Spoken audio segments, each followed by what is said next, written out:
What is up, DTube Steam blockchain? So today I want to talk a little bit about the topic that I want to call maximize versus alt person.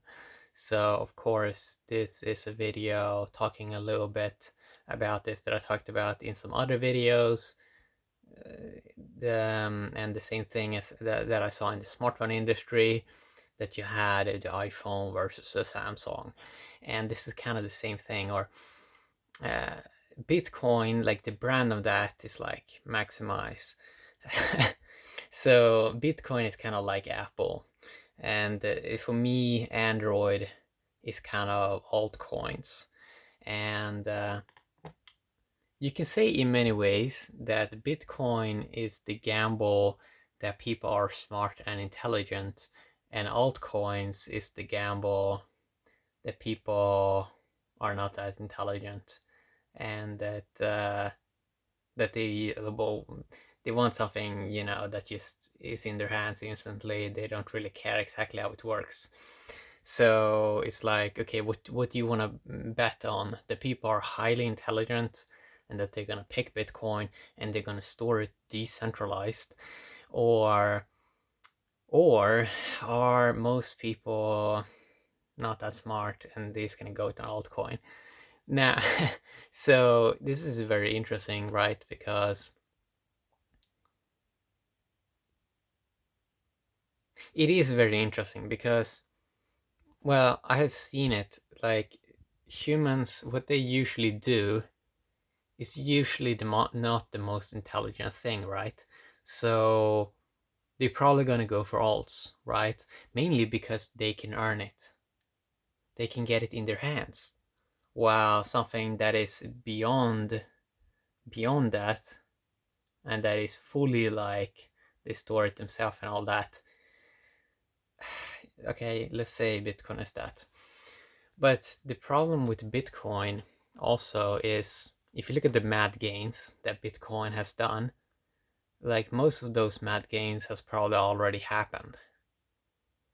Can do another 10x, maybe a 30x, but you're gonna have to wait a long time for that then. And there's not even a guarantee. While with the alts, that basically many of them that can like people can like make coins super fast. Many of them have potential to do 1,000x. They have potential to do 1,000x, right? So if an average person see this, well, what are they going? Do they want like something slow, or do they want to get something fast, right? And also how the alts, kind of just like Android, they can experiment much faster. They can put out experiments, try some stuff, and they eventually can innovate much quicker, right? Because eventually the alts have it much easier to build an app, to build a community around a token, and they can make people identify with the token. They can make people love a token, and they can reach the mainstream masses. And it's not just something that sits there, it's something that they actually are using. So this is one of these kind of interesting things where in many ways I think sort of people are sort of overcomplicated money in sort of their mind. I sort of used to look at this as a lot of it is just mainly get people more computing power in their hands, and then we can just print some token, and it doesn't have to be super overly advanced. And whatever token that is inclusive and actually includes a person, that is like easy to get, easy to earn, that is the one that people are going to use, because it's not trying to be exclusive. So in many ways Bitcoin is a bit, just because it's the real deal, in many ways it is, you can say it's more exclusive, that it's so exclusive that people don't, that the average person even has a hard time to access it. And that's a big problem, right? If people can't access it, then they're not really going to use it. They're not even going to know about it. And it just sits there. You can send it to someone, right? But why wouldn't they instead use something that, or the alts, that there is even more decentralized choice there eventually, that people are doing more experiments, more things are going to fail, but also probably more things are also going to succeed because they can experiment. And if you fail with something a lot, if a lot of stuff fails, eventually the altcoin industry is going to be so vibrant that eventually people sort of learn what sort of works and what doesn't work, and that the decentralized nature of all of this is a lot of experimentation. And take Ethereum, for example, that you can do so much stuff on Ethereum that you can't really do on the Bitcoin. Um, so, for example, you can build smart contracts, you can make tokens and stuff like that on Ethereum. And also, then the people are looking at Ethereum and sort of trying to innovate by see, do we need another chain that can do something else? And that is really not like the decentralized nature of life is going to be lots of choice. Like people are going to have lots of choice. And so that's kind of fascinating, I think, to be honest. And also how I think in many ways the alts are more playing into this narrative of abundance, that it's not really that big of a deal to print tokens as these new blockchains can do, like Steam blockchain, and how you can make token factory machines. So it's like, what is best? Okay, we can create thousands of tokens, or we can try to just do one that is super exclusive, so exclusive that nobody even has access to it. Um, and that spends a lot on electricity to pay for security. But if let's say you have a door, right, and you have the best sort of lock in the world, and let's say your lock cost $1 billion, but let's say nobody's trying to attack you all the time, then why are you paying for so much security when nobody's even using the network? And when the market is so small, people that would actually attack the network.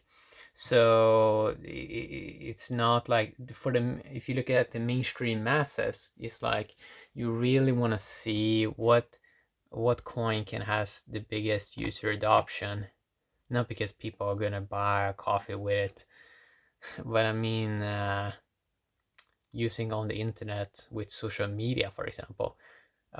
So there's going to be a lot of experimentation in this space, and I'm really so excited to see, for me, because I think eventually tokens are going to be a very small thing, because when people have some tokens and they can afford the best smartphone and the best computer, they can mainly just let the tokens sit there and gather more tokens, right, from interest or something like that.